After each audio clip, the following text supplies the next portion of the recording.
기도하시겠습니다. 오늘도 새로운 날 새 아침을 허락하신 하나님께 감사와 찬송과 영광을 올려드립니다. 하루 종일 살아가면서 주님과 동행하는 복된 하루가 되게 하여 주옵시고, 욕심과 여러 가지 유혹을 이겨내며 승리하는 믿음의 그리스도인들이 되게 하여 주시옵소서.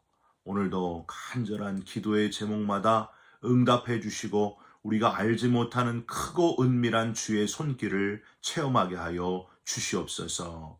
우리 기도 들으시는 예수 그리스도의 이름으로 기도 올리옵나이다. 아멘. 오늘 말씀은 고린도전서 13장 4절부터 7절까지의 말씀입니다. 사랑은 오래 참고 사랑은 온유하며 시기하지 아니하며 사랑은 자랑하지 아니하며 교만하지 아니하며 무례히 행하지 아니하며 자기의 유익을 구하지 아니하며 성내지 아니하며 악한 것을 생각하지 아니하며 불의를 기뻐하지 아니하며 진리와 함께 기뻐하고 모든 것을 참으며 모든 것을 믿으며 모든 것을 바라며 모든 것을 견디느니라. 아멘. 미국 건국의 아버지 중 한 명이요, 특별한 공적 지위에 오르지는 않았지만은 프랑스 군과의 동맹에서 아주 중요한 역할을 했고 미국의 독립에 기여했으며 최초로 민간형 비행기를 발명한 과학자고 계몽 사상가 중 한 명으로 유럽 과학자들에게 영향을 받았으며 피뢰침, 제가 지금 다초점 렌즈를 쓰고 있는데 이 다초점 렌즈, 뇌파 측정기, 홀로그램 기술 등 이 많은 것들을 발명한 사람, 미국 달러에 나와 있는 얼굴 중에 대통령이 아닌 인물 두 사람 중에 한 사람, 여러분 누굴까요? 바로 100달러에 새겨진 주인공 벤자민 프랭클린입니다. 그의 일화 중에 101번째 망치질이란 이야기를 여러분 들어보셨습니까? 한 번은 사람들이 벤자민 프랭클린에게 질문을 했습니다. 당신은 수많은 방해와 어려움에도 불구하고 어떻게 포기하지 않고 그렇게 수많은 업적을 이루셨습니까? 그랬더니 프랭클린은 좋은 일을 하면서도 절망에 빠진 모든 사람들이 가슴속에 새겨야 할 아주 좋은 말을 했습니다. 이렇게 말했습니다. 여러분들은 일하는 석공을 자세하게 관찰해 보신 적이 있으십니까? 석공은 아마 똑같은 자리를 100번 정도 두드릴 겁니다. 갈라질 징조가 조금 더 보이지 않더라도 말입니다. 하지만 101번째 망치로 내리치면 이 돌은 갑자기 두 조각으로 갈라지고 맙니다.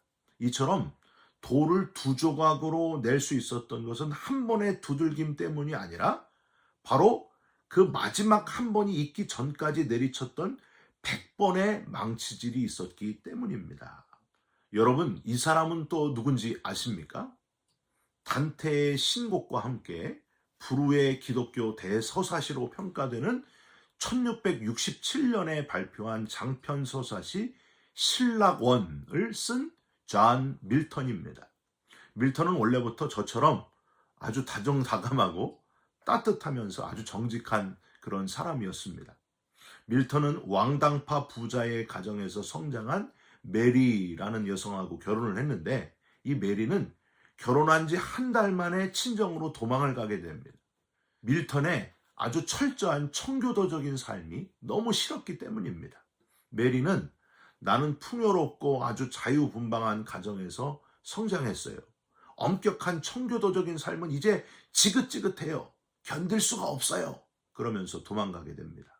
밀턴은 네 맘대로 해라. 갈라서 하고 그냥 끝낸 게 아니고 인내심을 갖고 이 아내를 기다리고 또 기다렸습니다. 얼마나 기다렸느냐? 무려 2년 동안을 기다리게 됩니다. 성실하고 근면했던 밀턴은 사회적으로 상당한 명성을 얻게 되었고요. 메리와 친정 가정은 점점 몰락해 갔습니다. 결국 메리는 모든 것을 다 잃고 난 후에야 밀턴에게 돌아와서 용서를 빌게 됩니다. 눈물을 흘리면서 나를 받아줄 수 있겠습니까? 밀턴의 이 불행한 혼자만의 신혼 시절이 신라권을 집필하는데 아주 결정적인 소재가 되었다고 하는 거예요. 밀턴은 아내를 잘 받아들이고 신라권이란 걸작품과 함께 아주 행복한 삶을 살아가게 되었다 하는 이야기입니다. 여러분, 밀턴은요 이런 말을 했어요.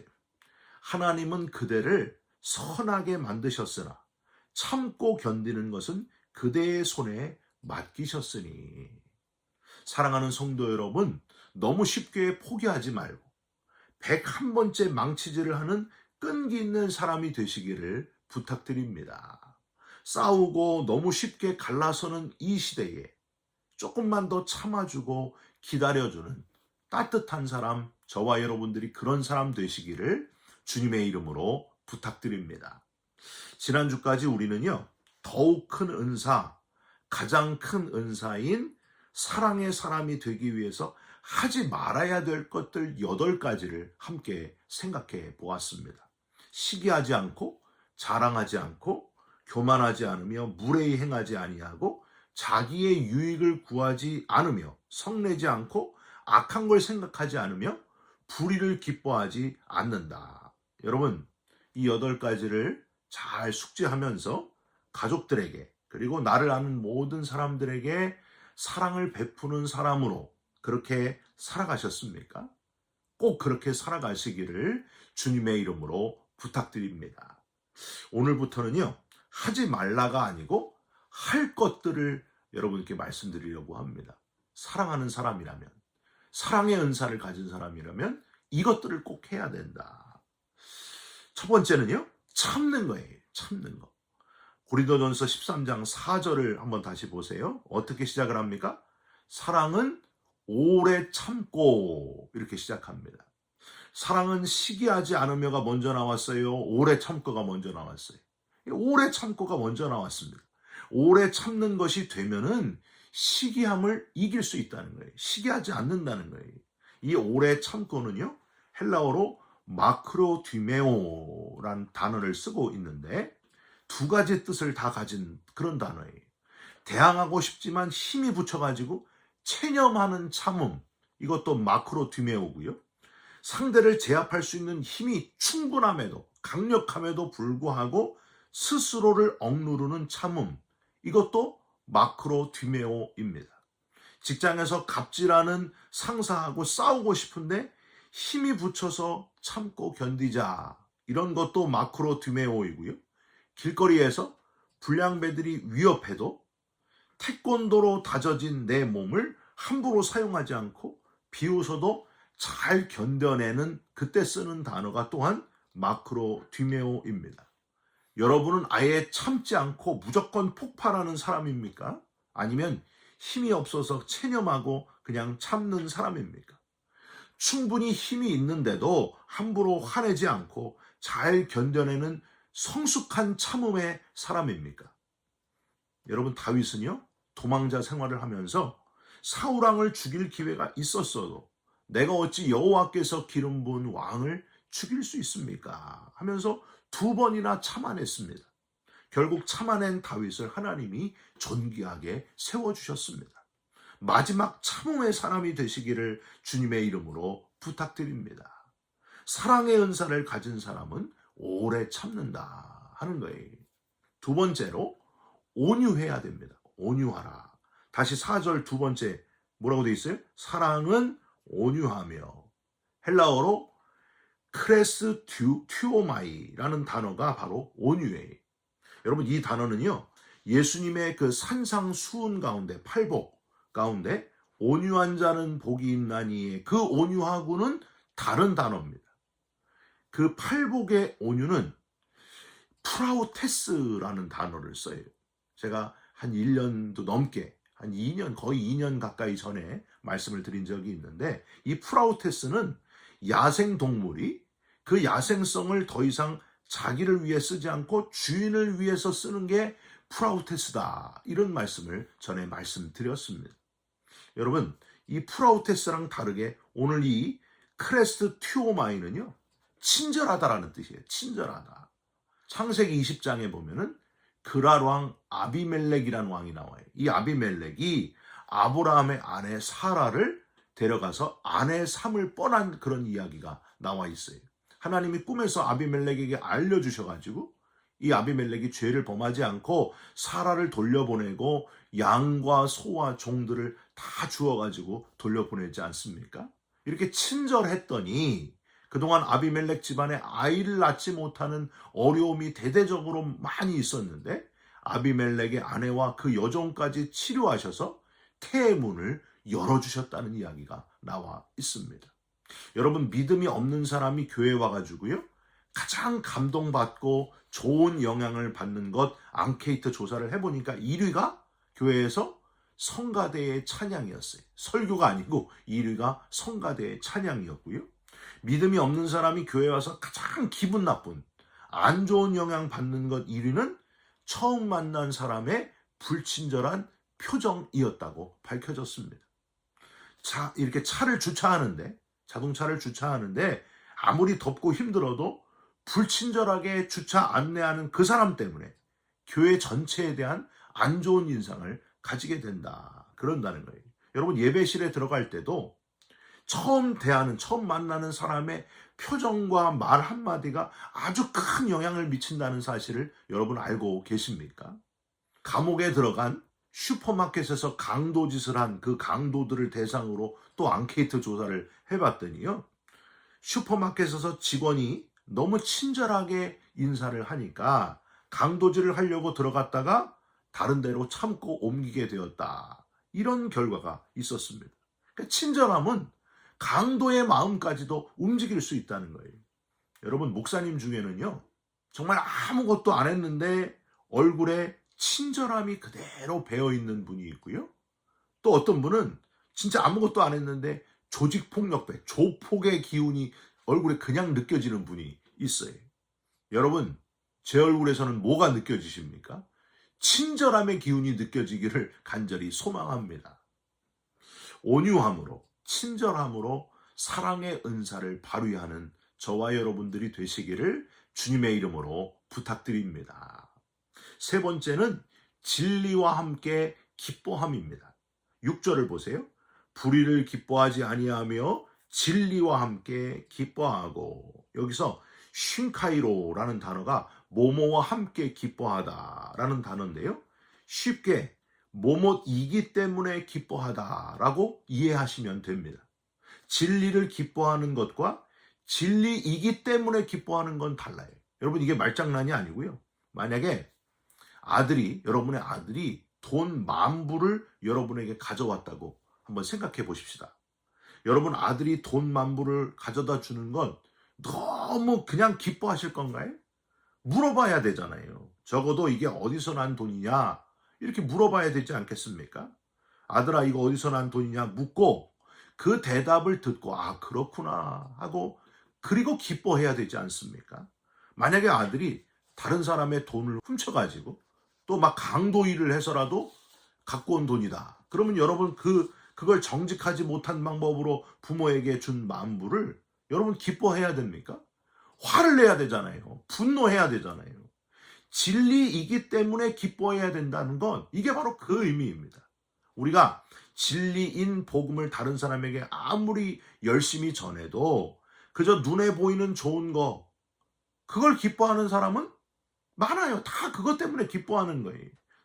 내가 죄인임을 깨닫고 나 때문에 대신 죽어주신 예수님, 나를 살려내신, 나를 구원하신 분이 주님이심을 깨닫고 기뻐하는 사람은 진리이기 때문에 기뻐하는 사람입니다. 진리로 인해 기뻐하는 사람이에요. 내가 먼저 진리와 함께 기뻐하고 이 기쁨을 다른 사람에게 진리와 함께 기뻐하도록 전해주는 사랑의 사람이 되시기를 주님의 이름으로 부탁드립니다.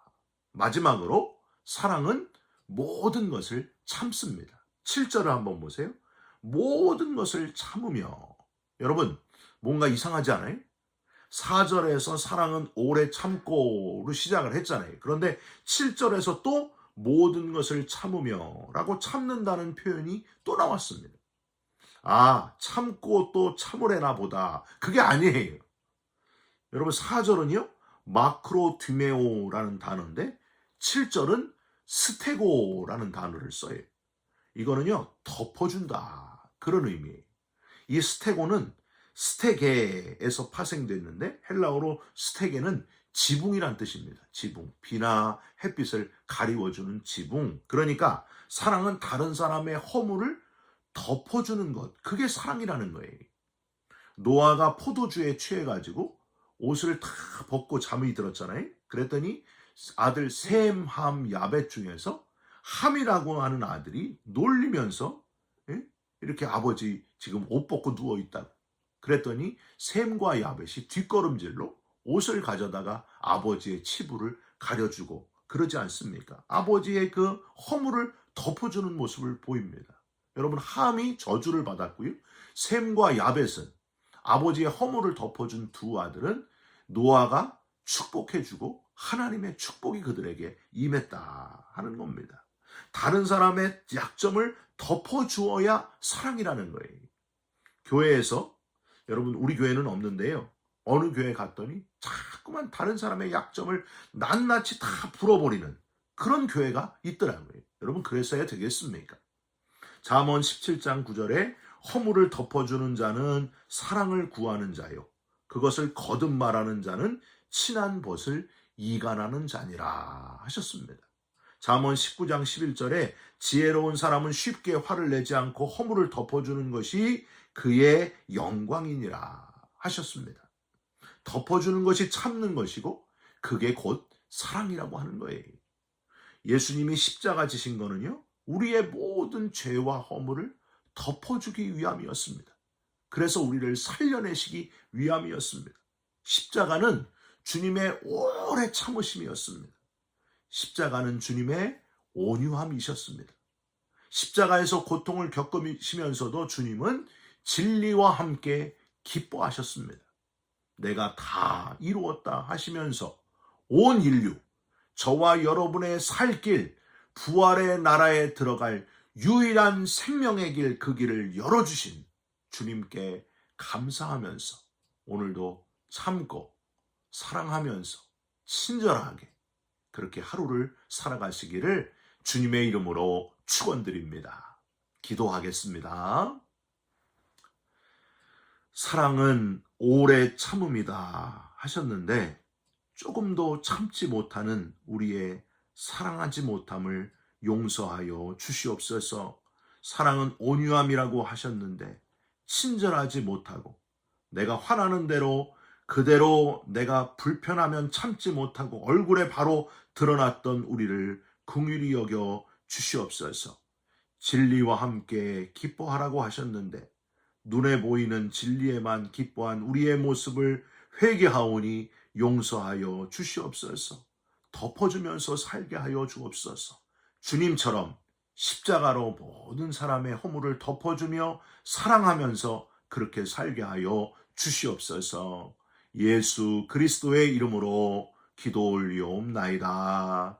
아멘. 하늘에 계신 우리 아버지여, 이름이 거룩히 여김을 받으시오며 나라가 임하옵시며 뜻이 하늘에서 이룬 것 같이 땅에서도 이루어지이다. 오늘 우리에게 일용할 양식을 주옵시고 우리가 우리에게 죄진 자를 사하여 준 것 같이 우리 죄를 사하여 주옵시고 우리를 시험에 들게 하지 마옵시고 다만 악에서 구하옵소서. 나라와 권세와 영광이 아버지께 영원히 있사옵나이다. 아멘. 사랑하는 성도 여러분, 오늘도 사랑의 은사를 가진 사람으로 하루를 살아가시기를 주님의 이름으로 축원드립니다. 여러분, 허물을 덮어주시고 잘 참아주시고 친절한 그런 하루를 살아가시기를 바랍니다. 여러분 사랑합니다. 축복합니다. 감사합니다.